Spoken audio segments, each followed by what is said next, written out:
Hello, je m'appelle Sarah.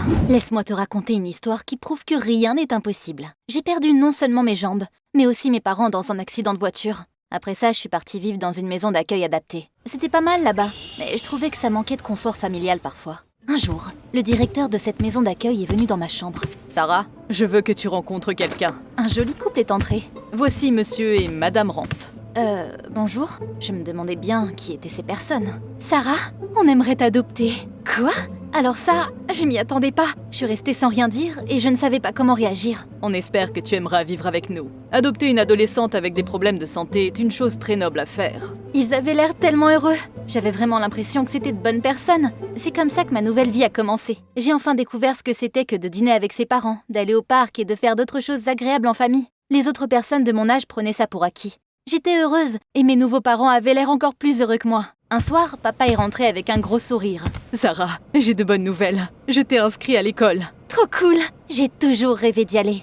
On a expliqué au directeur que tu as besoin d'une attention particulière, donc tu n'auras à t'inquiéter pour rien. Mais je ne veux pas de traitement spécial, maman. Mes parents me regardaient avec pitié. Je détestais ça, mais peu importe. Le prof m'a présenté à la classe avant le premier cours. Tout le monde, voici Sarah. Elle sera dans votre classe à partir de maintenant. J'avais l'impression que les autres élèves avaient l'air méfiants et pas si gentils que ça. Évidemment, tout le monde regardait mes prothèses, mais j'ai essayé de faire comme une adolescente ordinaire. Elle n'a pas de jambes? Ouais, la pauvre. Pendant que je marchais vers mon siège, une fille m'a regardé d'un air arrogant et elle m'a souri. Vous allez voir qu'elle va l'utiliser, ça. Oh, regardez-moi, je suis si malheureuse. Ayez pitié de moi.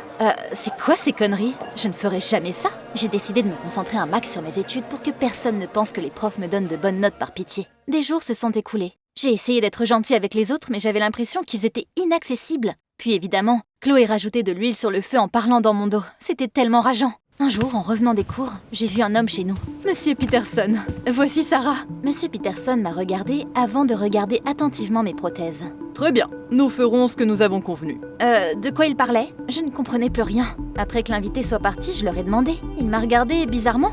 Monsieur Peterson travaille à la télévision. Une équipe va bientôt arriver et ils vont filmer une histoire sur notre famille. Cool, mais pourquoi? Sarah, bébé, ne discute pas. Tout ce que tu as à faire, c'est sourire et hocher la tête. Tu dois suivre le script. C'est une émission très populaire, donc ils sont assez stricts là-dessus. Je ne comprenais pas du tout à quoi ça servait, mais j'ai quand même accepté. Après tout, mes parents étaient adultes et savaient ce qu'ils faisaient. Quand l'équipe de tournage est arrivée, ils nous ont fait nous asseoir sur un canapé en face de l'animateur, puis ils ont allumé les caméras. Monsieur et Madame Rant, dites-nous, qu'est-ce que cela fait d'être parent adoptif d'un enfant handicapé?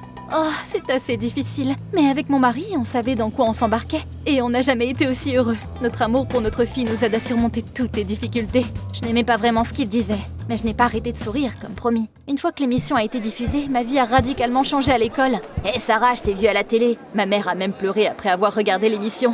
Viens t'asseoir avec nous, on veut trop te parler. C'était tellement agréable, sauf qu'évidemment, Chloé et ses potes ont tout ruiné. Ne te fais pas d'illusions, ils veulent juste être potes avec toi parce qu'ils ont vu ta petite histoire à la télé. Mais tu veux quoi de moi en fait? Laisse-moi tranquille. J'aimais pas ce qu'elle disait, mais j'ai décidé de pas faire attention à elle. Après ça, ma famille a encore été invitée dans l'émission. C'était assez intéressant. Maman a aussi organisé une séance photo familiale pour nous avec le meilleur photographe de la ville. Et bientôt, des photos de nous ont commencé à apparaître dans les magazines. Ça m'a donné une idée. Maman, on devrait montrer qu'une personne handicapée peut vivre comme une personne normale. Après tout, ça pourrait inspirer d'autres personnes avec des problèmes similaires. Oui, c'est bien. Mais t'es pas encore assez célèbre pour ça. Je suis d'accord. Tu as besoin que le public te connaisse et t'aime d'abord. Peut-être qu'ils avaient raison. J'ai décidé d'y réfléchir et je suis partie me promener. Je venais de quitter la maison quand j'ai croisé deux personnes bizarres. Sarah? C'est moi? On se connaît? Je suis ton grand-oncle Ben. Et voici ta tante Kate. Ça fait longtemps qu'on te cherche, mais sans succès. On commençait à perdre espoir. Puis il y a eu un miracle. On a allumé la télé et on t'a vu. Tu n'as pas besoin d'une famille d'accueil. Après tout, il te reste de la famille. Ça vient un peu de nulle part? Oui, je comprends. Réfléchis-y et rappelle-nous, ok? Ils m'ont laissé un numéro de téléphone, puis ils sont partis. Je suis rentrée à la maison et mes parents ont tout de suite compris que quelque chose n'allait pas. Je devais vraiment avoir l'air perdue. Tout va bien? J'ai parlé à mes parents de la rencontre avec ma tante et mon oncle, et je ne sais pas pourquoi, mais ils se sont énervés. Si tu avais de la famille, on n'aurait jamais pu t'adopter. Ça devait être des escrocs, qui veulent profiter des personnes handicapées. Waouh! Il y a vraiment des gens comme ça? Le pire, c'est que je les avais vraiment crus. Heureusement que j'en avais parlé à mes parents. C'était effrayant d'imaginer ce qui aurait pu se passer sinon. À l'école, on nous a dit qu'en cours de sport, on ferait une chorégraphie. J'étais plutôt douée avec mes prothèses, donc je m'inquiétais pas. C'était pas facile de courir avec, mais danser un peu, ça allait. Au gymnase, j'ai vu que Chloé était inhabituellement silencieuse. Elle était assise sur un banc et elle regardait tristement un gars d'une autre classe. Il s'appelait Steve. Elle était clairement in love de ce mec. Je me demandais pourquoi notre Miss Popularité n'essayait pas de se faire remarquer. Une voix interrompit mes pensées. « Sarah, t'es tellement courageuse !» Ah, merci, mais pourquoi? Pas besoin d'être aussi modeste. C'est génial que tu aies décidé de prendre le risque. De quoi tu parles? Il m'a montré les compétitions sportives scolaires qui arrivaient. Je les ai regardées et j'ai été choquée. Mon nom était sur la liste des coureurs. Bonne chance, je vais venir t'encourager. Quelqu'un me faisait une blague méchante? Mais qui a pu me faire ça? Waouh, alors ça va être pas mal. Bien sûr, Chloé. C'est elle qui a dû mettre mon nom sur la liste pour m'humilier. La pauvre, elle va certainement courir sur ses mains. Elle n'a pas de jambes après tout. Là, elle était allée trop loin. Comment tu fais pour être une personne aussi horrible? J'ai décidé de participer à la course juste pour la contrarier. Mais comment est-ce que j'allais faire ça? J'ai décidé de demander de l'aide à la maison. Je veux participer, mais je ne sais pas comment faire avec mes prothèses. Eh bien, notre cadeau te sera bien utile alors. Ils sont allés dans une autre pièce et ils sont revenus avec un paquet. Il y avait des trucs bizarres à l'intérieur. Ça, c'est des prothèses créées spécialement pour que les personnes comme toi puissent courir comme tout le monde. J'ai failli crier de joie et j'ai serré mes parents dans mes bras. Vous êtes les meilleurs! Le jour de la compétition, mes parents sont aussi venus au stade de l'école. Ils ont même amené des journalistes avec eux. Aujourd'hui est un jour spécial. Notre fille est très courageuse et elle va participer à une compétition avec des enfants ordinaires. On est tellement fiers de Sarah. J'étais déjà debout à la ligne de départ quand Steve, le gars que Chloé aimait bien, est venu me voir. Je voulais te souhaiter bonne chance, t'es cool. J'allais le remercier, mais la compétition était sur le point de commencer. J'allais courir. Waouh, c'était incroyable comme sentiment. J'avais l'impression que j'avais des ailes qui avaient poussé dans le dos. Le public était ravi. Tout le monde a pris des photos de moi et me soutenait. J'étais tellement fière. Je voulais montrer à toute l'école ce dont les gens comme moi étaient capables. Sauf que quelque chose a mal tourné. Une fixation sur l'une des prothèses s'est desserrée. Oh non! J'ai ralenti pour ne pas tomber. Chloé est passée devant moi. Ah non, hein? C'est elle qui a dû faire ça.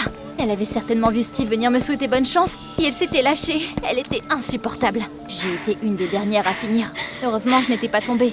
Sinon, Chloé aurait dansé de joie. Je lui apprendrai. J'ai bien mis mes prothèses et j'ai suivi Chloé dans le vestiaire, déterminée. J'ai ouvert la porte et je me suis figée. Chloé avait enlevé ses leggings. Tout son genou était couvert de cicatrices horribles. J'ai vite compris qu'il y avait très probablement une prothèse à l'intérieur de l'articulation. Elle m'a vue et elle a vite enfilé son jean. « Qu'est-ce que tu fais là? Casse-toi !» « T'as quoi à ton genou? Qu'est-ce que ça peut te faire? Mêle-toi de tes affaires. N'ose en parler à personne. Je ne suis pas là pour montrer mes défauts à tout le monde, contrairement à d'autres. » Une fois qu'elle avait fini de gueuler, elle a attrapé son sac et elle est partie en courant. Mes parents m'attendaient dans la voiture. Mais j'ai décidé de me promener et de réfléchir à tout. Sauf que dès que je me suis éloignée du stade de l'école, j'ai encore croisé ce couple d'escrocs. « Sarah, tu ne nous as pas appelés, on était tellement inquiets. Chérie, on dirait que t'es contrariée, ça va? Laissez-moi tranquille, je n'ai pas de famille. Trouvez un autre moyen de gagner de l'argent, compris? » Sauf qu'une autre surprise m'attendait à la maison. Mes parents s'engueulaient limite dans le salon et ils ne m'ont pas vu arriver à la porte.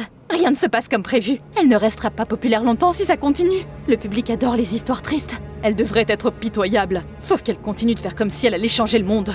Je l'ai inscrite à la compétition et j'ai cassé la prothèse, mais elle n'est pas tombée comme on voulait. Les gens auraient eu pitié d'elle. Faut qu'on trouve autre chose. Quoi? Non. Il m'avait adoptée pour que je sois une fille populaire et pour qu'il gagne de l'argent. J'étais furieuse, mais je ne l'ai pas montré. Je voulais aller au fond des choses. Je suis partie dans ma chambre. J'ai allumé mon ordi et j'ai commencé à chercher des infos sur les personnes adoptant des enfants handicapés. Il y avait plein d'articles et j'avais peur de ne pas trouver ce que je cherchais, mais j'ai eu de la chance. Après avoir cherché pendant un certain temps, j'ai trouvé une photo de mes parents et d'un garçon sans bras. Il y avait un article sur eux. La photo avait été prise dans un autre pays il y a 10 ans. Même les noms de mes parents étaient différents. Apparemment, Rant était un faux nom. J'ai trouvé le garçon sur les réseaux sociaux. Waouh, il était déjà adulte. J'ai décidé de lui envoyer un message privé pour tout comprendre. « Salut, j'ai été adoptée par les mêmes personnes que toi. » Le gars a répondu qu'il était désolé d'entendre ça. Apparemment, il l'avait traîné à des émissions et des shootings photos aussi. Nos parents ont profité de sa popularité. Quand il a dit qu'il ne voulait plus de ça, ils l'ont laissé sans argent et ils ont disparu.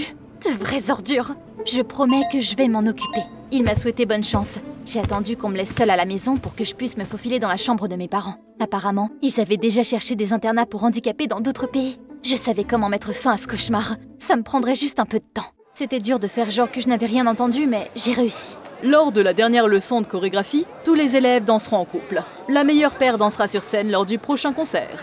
Chloé a été mise avec Steve. Elle devait être heureuse.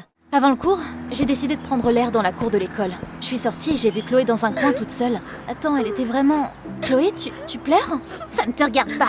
Pas encore ça. J'étais sur le point de partir quand j'ai vu que Chloé s'accrochait à son genou.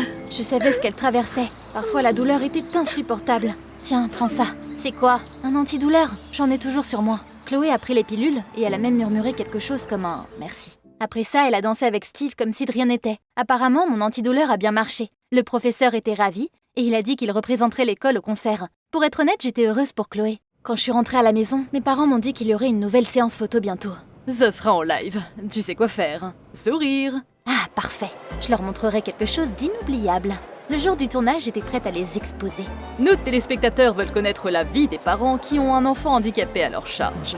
Oh, je n'aime pas vraiment parler de tous ces problèmes sans fin. Quoi qu'il arrive, on est prêt à tout pour notre fille bien-aimée. Quelque chose à ajouter, jeune fille? Là, je leur ai raconté tout ce que ces escrocs avaient fait. J'avais imprimé l'article et j'avais apporté des photos de ce garçon avec moi. Il devrait être mis en prison. Évidemment, la police est impliquée. Et ils sont arrivés avant la fin de l'émission. Ils ont arrêté mes parents pour qu'ils ne partent pas dans un autre pays en changeant encore de nom. Après avoir dévoilé la vérité, j'ai quitté le studio. Et j'ai encore croisé ces autres escrocs.